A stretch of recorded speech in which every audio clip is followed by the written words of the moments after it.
Hi, I'm Shilpa Shirodkar and you're watching me on Filmy Mantra. Real world में हम लोगों के पास option है कि उनको ब्लॉक करो, उनसे बात मत करो और रिश्ता तोड़ दो। वहाँ पे हम लोग रिश्ता निभाना सीखते। हर इंसान वीकेंड के वार पे यही आके करण को बोलता है तू इसका दोस्त कैसे रह सकता है। बिग बॉस के घर में मैंने एक दिन गेम खेला होगा और वो एक दिन गेम खेलने में मैंने मेरे बेस्ट फ्रेंड को नॉमिनेट कर दिया। स्ट्रांगली मानती हूँ कि हर चीज़ का एक सही समय और सही टाइम होता है जी। और जो भी चीज़ अपने लाइफ में होती है वो सब अच्छे के लिए होती है। जितना बुरा लग रहा है ये सोच सोच के मैं अपने आप की सोच चेंज कर रही हूँ। हेलो, आप देख रहे हैं फिल्मी मंत्रा। मैं हूँ शिवम। दोस्तों, आज मेरे साथ में शिल्पा मैम है। थोड़ा सा बुरा लग रहा है मैम आपके लिए, थोड़ा सा ही? बहुत ज़्यादा, हाँ। बहुत ज़्यादा बुरा लग रहा है क्योंकि प्रेस कॉन्फ्रेंस में भी आपने आई थिंक एक जगह जिक्र किया था कि फिनाले तक मैं जाऊंगी। अगर करण और विवियन जाते हैं तो मुझे बुरा लगेगा कि मैं वहां पर नहीं हूँ। उसके आगे का स्टेटमेंट कुछ और था। क्या अभी बुरा लग रहा है कि यार जस्ट एक हफ्ते पहले ये एविक्शन हो गया? मुझे बहुत बुरा लग रहा है कि मैं इतने नज़दीक आके मैं एंड तक नहीं गई हूँ। लेकिन मैं ये बहुत स्ट्रांगली मानती हूँ कि हर चीज़ का एक सही समय और सही टाइम होता है जी। और जो भी चीज़ अपने लाइफ में होती है वो सब अच्छे के लिए होती है। तो मैं यही उम्मीद करूँगी कि अपने ये जो हुआ है वो अच्छे के लिए ही होगा। इसके पीछे भी कुछ अच्छी बात ही होगी। तो जितना बुरा लग रहा है ये सोच सोच के मैं अपने आप की सोच चेंज कर रही हूँ। अच्छा, लेकिन आपके शब्दों में अगर आपकी जर्नी को डिस्क्राइब करना हो तो आपकी जर्नी में सबसे अच्छी चीज़ आपको क्या लगी है और सबसे खराब चीज़ क्या लगी है? सबसे अच्छी चीज़ ये लगी है मुझे इस जर्नी में कि मैंने अपने आप को री इन्वेंट किया है। क्योंकि जैसे उस घर में मैंने बाकी इंटरव्यूज़ में भी कहा है, जैसे उस घर में हम लोग एक दुनिया से कट ऑफ हो जाते हैं। हमारी एक खुद की दुनिया बन जाती है। हमें जो चीज़ें या जो लोग पसंद नहीं हैं हम लोगों को उनके साथ रहना पड़ता है। जी। रियल वर्ल्ड में हम लोगों के पास ऑप्शन है कि उनको ब्लॉक करो, उनसे बात मत करो और रिश्ता तोड़ दो। वहाँ पे हम लोग रिश्ते निभाना सीखते हैं। जो चीज़ें सही नहीं लगती वो हम लोग एड्रेस करते हैं और कभी-कभी हम लोग भी जो गलत चीज़ें करते हैं उसको एक्सेप्ट करते हैं। ओके। तो ये चीज़ें मुझे बहुत अच्छी लगी है घर में। बुरी चीज़ें कुछ भी नहीं है एक्चुअली देखा जाए तो, क्योंकि हम हर बुरी चीज़ को भी अच्छे नज़रिए से अगर देखें तो वो अच्छी बन जाती है। तो बुरी चीज़ ऐसे I don't think there is anything बुरी about anything that has happened in the Bigg Boss house. Bigg Boss के घर ने इतना सिखाया है। हर इमोशन 1000% ज़्यादा फीलिंग हुई है। तो अभी अगर वही चीज़ हो जाए हमारे ज़िंदगी में, असल ज़िंदगी में, तो हम लोग पता नहीं कैसे रिएक्ट करेंगे, यू नो। जी, बिल्कुल। बाहर आने के बाद बहुत सारे लोगों ने एविक्टेड कंटेस्टेंट्स की मैं बात करूं, आपके बारे में बहुत सारी चीज़ें बोली। अगर कोई उन्हें पूछता है शिल्पा जी का गेम कैसा, नहीं नहीं उनका गेम नहीं।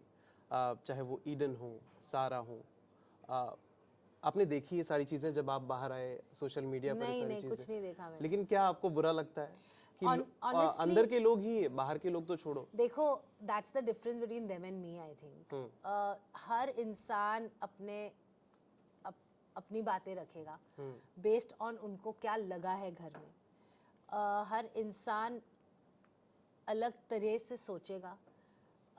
हम लोग सबको जस्टिफिकेशन नहीं दे सकते और मुझे नहीं लगता उसकी ज़रूरत भी है। बिल्कुल। It's freedom of speech. सब अपना माइंड और अपने हिसाब से बोल रहे हैं and good for them. I am so happy कि वो बाहर आके अगर ऐसा सोचते हैं तो ये डैम गुड। लेकिन जैसे मैंने कहा कि वही घर ने सिखाया है रिश्ते कैसे बदलते हैं। तो अगर आपको लगता है कि यही आपकी सोच ही सही है सो गुड, अच्छी बात है। कभी ना कभी तो आपको लगेगा ना कि ये शायद सही नहीं था। अगर तब हिम्मत हो के हम लोग वो बात एड्रेस करें तो बात अलग होती है। बहुत लोगों को ऐसा लगता है कि करण और विवियन के अराउंड ही आपका गेम था। मेरा गेम उनके था ही अलावा नहीं। वो क्या था कि वो राजमाता का टाज दे दिया जहाँ पे एक दो तीन कैरेक्टर्स एस्टैब्लिश कर दिए और उसके इर्द गिर्द चीजें होती गई, हर वीक पे होती गई। अभी हम लोग जब गए थे तो मुझे थोड़ी लगा था कि मेरे 7 साल छोटा लड़का मेरा बेटा बनेगा, मैंने तो ये नहीं सोचा था। तो ये प्लानिंग तो थी नहीं, एक सिचुएशन हो गया और उसके इर्द गिर्द, और दोनों मेरे बहुत अच्छे दोस्त हैं और मैं पर्सनालिटी वाइज मेरे दोस्तों के लिए मैं चीज़ें करूँगी, मेरे लोगों के लिए चीज़ें करूँगी। तो अगर उस दौरान मैंने फॉर एग्जांपल वो सैक्रिफाइस टास्क में विवियन की कॉफ़ी मांग ली या करण के लिए चिकन मांगी, तो व्हाट्स द बिग डील। लेकिन अगर बाकी के लोगों को लगा कि वो ये सेफ प्ले कर रही है, ये बैलेंसिंग एक्ट कर रही है, मैं सबको प्लीज तो नहीं कर सकती ना। लाइक जैसे बाहर के लोगों को there's a mixed reaction for everything. You can't please everyone. So similarly in life also you can't please everyone. So in the house also you can't please everyone. Yeah, absolutely. Salman Khan sir ने आपको और करण को एक tag दिया देवी और देवता। हाँ यार, जब वो टाइम गॉड वाला टास्क हुआ था जहाँ पर विवियन को चूज किया था आपने, सबको लगा कि यार ये तो करण को धोखा दे दिया इन्होंने। फिर भी आपके और करण के बीच में एक हेल्दी एनवायरनमेंट दिखा। उसके बाद सलमान खान सर ने ये बातें कह दी, तो आप क्या कहोगे? लॉयल्टी पर शक किया गया बेसिकली। लॉयल्टी पे शक, actually poor thing, I keep telling Karan, और मैंने उसे हमेशा सॉरी यार, मैंने तेरे को बहुत मतलब दुख पहुंचाया, क्योंकि I think continuously for nearly 5 to 6 weeks हर इंसान वीकेंड के वार पे यही आके करण को बोलता है तू इसका दोस्त कैसे रह सकता है। लेकिन Karan had full confidence in the friendship, और आई थिंक उसके कन्विक्शन के वजह से, और वो एक ही बंदा था जो बोलता था नहीं यार मैं मान ही नहीं सकता कि शिल्पा जी गेम खेल रही, she comes from a very simple space. उसने हर बार ये बात बोली, एंड एक्चुअली मैंने घर में भी बोली है बात, मैंने आपके कलीग्स के साथ ये इंटरव्यूज में भी कही है। ऐसे 100 दिन का मेरा सफ़र जो था बिग बॉस के घर में, मैंने एक दिन गेम खेला होगा, और वो एक दिन गेम खेलने में मैंने मेरे बेस्ट फ्रेंड को नॉमिनेट कर दिया, क्योंकि मैंने सिचुएशन जैसे आई उस पर मैंने रिएक्शन कर दिया, और उस पर कुछ एक स्टोरी या नैरेटिव या जो भी बोलो आप, वो शुरू हो गया। But it never came from a planned space where I felt कि यू नो ये मैं करूंगी तो ऐसा होगा, वो वैसा होगा, वो आई डोंट, मैं इतना सोचती नहीं। विवियन को सॉरी बोलने पर करण भी गुस्सा हो गया आपसे? करण गुस्सा हो गया coming from a very different space, लेकिन मेरा विवियन को सॉरी बोलना came from a very different space, जो करण ने नहीं समझा। But we are friends at the end of the day. हम दोनों हमेशा हम एक पॉइंट ऑफ व्यू को लेके अग्री नहीं कर सकते, शायद इसीलिए वो रिश्ता जेन्युइन माना जाता है, क्योंकि हर रिश्ते में अप्स एंड डाउन्स, मिसअंडरस्टैंडिंग्स होते हैं। But I am sure that's all left behind in the house and we are good. एक आखिरी सवाल, क्योंकि हमारे पास समय बहुत ज़्यादा कम है, तो अविनाश और ईशा के बीच में जो ये केमिस्ट्री दिखाई जा रही है, आपको क्या कहना है उस केमिस्ट्री के बीच में? लोग बोल रहे हैं बहुत ज़्यादा फेक है ये, एक दूसरे के इर्द गिर्द ही घूम रहे हैं। अविनाश कभी चाहत के साथ बदतमीजी करते हैं, कहते हैं कि उन्हें वो शर्टलेस देखना चाहती हैं।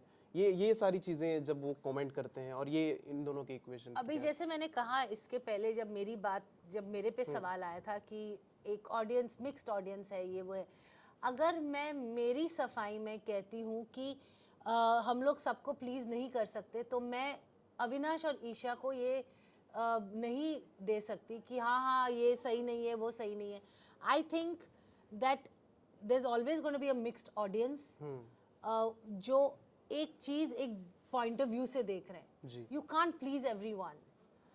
उनकी दोस्ती has been there from day one, और कुछ तो सही होगा for it to last for so many days.